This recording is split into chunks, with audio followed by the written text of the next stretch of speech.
I'm AP Townley, and this is Roleplay Culture. Oh, I'm about to get yelled at for this one.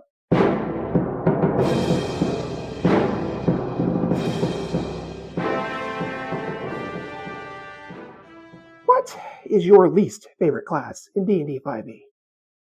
Is it the monk for being objectively underpowered and pretty inconsistent? Maybe the warlock for its limited spell slots? We all have our favorites and our not so favorites.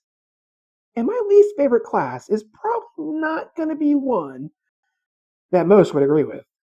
But I think it's useful to discuss the reasons I'm not fond of this class because it's an interesting exercise in game design and D&D history and meta-analysis.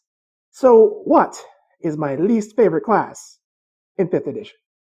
The Paladin. Boo! Rubbish! Filth! Slime! Muck! Boo! Boo! Boo! Calm down, stop throwing tomatoes at me. Yes, my least favorite class is what most would consider one of the strongest, if not the strongest, class in all of Dungeons & Dragons 5th edition. And I can certainly see why some think that. Knowing all martial weapons and shields, heavy armor, it's the only other class in the game outside of the fighter and some subclasses that get that. Abilities that benefit from a good charisma, which is good for social interactions. Spellcasting giving potential support, healing options, and most significant of all, the almighty smite. Smite me, O mighty smiter. Now, I'm not much for blaspheming, but that last one made me laugh. Making it one of the hardest hitting martial classes in the game. Honestly, it probably is the hardest hitting martial class. This class definitely suffers from main character syndrome. There's a little bit of it all, doesn't it? So, sounds all good, right? Yeah, what's the problem? Everything's great. Well, I have some issues with it. Let's start with some history and why the flavor of this class just kind of bugs me. So, what is a paladin actually? Where does that name come from? We know a monk is a reference to Shaolin monks from China, but what's the origin of a paladin?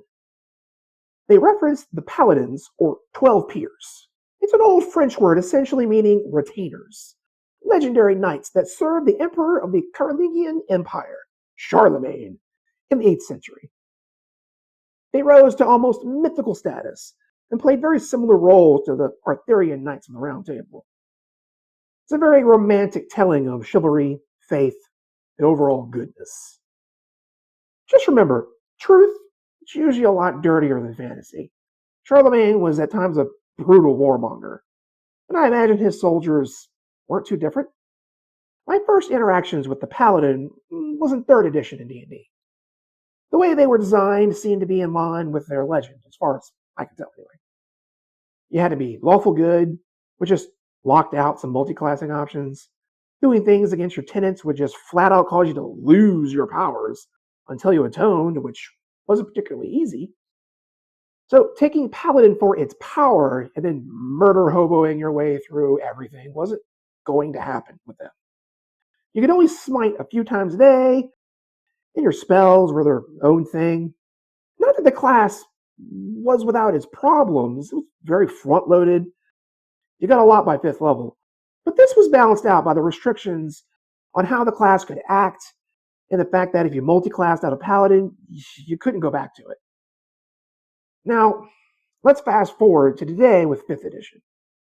Alignment requirements no longer remain. Not surprising since it's a system that's largely considered unnecessary. A lot of the flavor of the class has been muddled. It's no longer the knight in shining armor, holy warrior characterization. It certainly could be if you wanted to play it that way. But now your subclass kind of determines your character's flavor.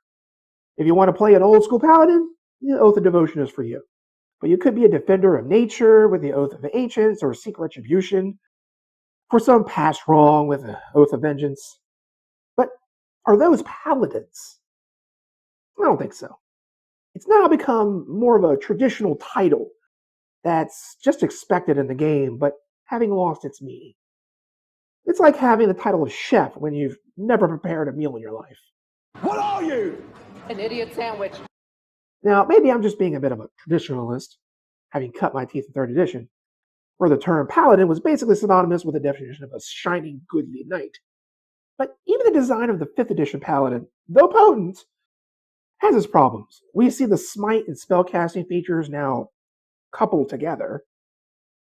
Now, to be clear, spellcasting in 5th edition is very strong compared to previous editions, as is the smite feature itself. Of course, to smite, the paladins use their own spell slots as fuel, doing 1d8 plus 1d8 per level of the spell spent and extra damage on a hit.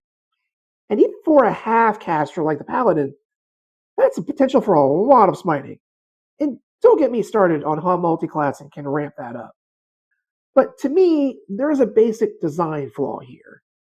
You have these cool spells that you want your players to cast to support their party. But then we say to smite and do all that extra damage, they need to use their spell slots instead to fuel that ability. And unfortunately, the most optimum thing to do, usually, is to spend those spell slots to blow up every enemy that comes their way. And yes, I know, that won't always be the case. But, I stipulate, it usually will be. And when we align a class to have one particular path to optimization, it can be hard to do something else, to go against the flow. You may want to play a more spellcasting type of paladin. I know I did. But that can be annoying when you know that 9 times out of 10, those spell slots would have just been better used to smite. And you better believe that your party is going to let you know that too. Even if you're okay with the less optimal path, some of them may be questioning why you're not just running up to the bad guy and nuking them. I hope you have a more understanding group of players than that, but it's a concern. Honestly, I just wish WotC would just follow the path of Pathfinder 2nd Edition. Oh, what's that you say? There is no paladin in Pathfinder 2e? Well, that's because they renamed it to the champion, didn't they? A simple change, to be sure, but a significant one. A real changing of the tradition. And one that really solves the existential problem of having a goodly paladin doing not so goodly things. At least in my brain, anyway. Now, you can have champions of different philosophies. You can still be your lawful good holy roller paladin, but you can also be a more Robin Hood style vigilante liberator as well. I'm not saying that the D&D paladin needs to copy Pathfinder. It's just that it can do with either a fundamental change in the flavor of the class or a revisit to its roots. Honestly, I can be pretty strict with how I DM paladins as well. I think such a strong class should have a limiter built into it, and that seems to me like how the paladin comports themselves. I'm not fond of power gamers who take levels in paladin just for their abilities, but then in no way have them act in accordance to their tenets. If you're going to play a paladin, then I think you should play them in character. It's one of the most role-play friendly classes in the game, so take advantage of that. And stop murder hoboing your way through the game.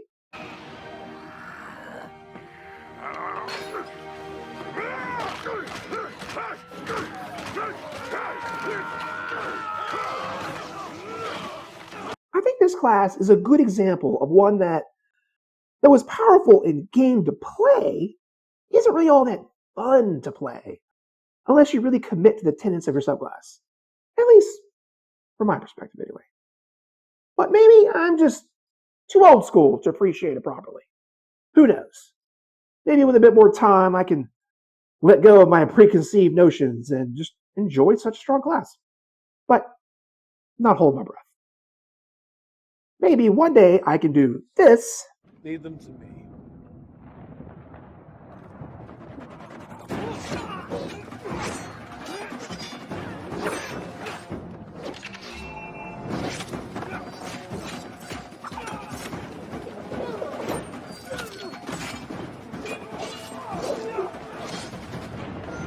And not have my brain do this. Tell me your thoughts on what your least favorite class in 5th edition is. And while you're at it, be sure to subscribe, ring the bell, smash that like button, check out some of our other videos right over here. And I'll see you in the parlor.